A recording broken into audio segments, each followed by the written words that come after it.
Jewe nitwa Rufyiri Gabriel nkaba mwakiro kiringo ari jewe mpagarariye ishirahamwe Oricome nkaba nagomba mfate kano kanya tubipfurize umwaka mwiza, umwaka w'amahoro, umwaka w'ubutungane, umwaka wo kororanirwa, umwaka abarundi bose boshobora kugira aho bavuye naho bigejeje. Umwaka wa 2026 wo mwaka w'umugisha, umwaka w'amahoro, umwaka w'iterambere, umwaka wo gusangira ivy'igihugu byamaje kugwizwa.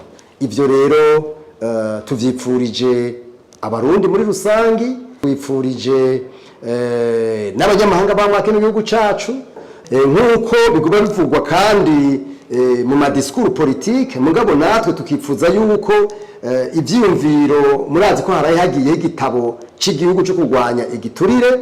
Uyu mwaka by'ukuri uyu mwaka uzira igiturire mu 2026, kuko murazi ko ahari igiturire ataterambere rihabazwa, atamahoro habazwa, atabutungane buhabazwa, atanyubako rusangi zihabazwa. Erega nta kintu kimwe kibazwa ahantu hari igiturire, habazwa umwijyane no kwikunda gusa. Rero uyu mwaka turasabye zo mu mwaka uzira igiturire, umwaka umuntu wese arya ivyo yabiri yakuye.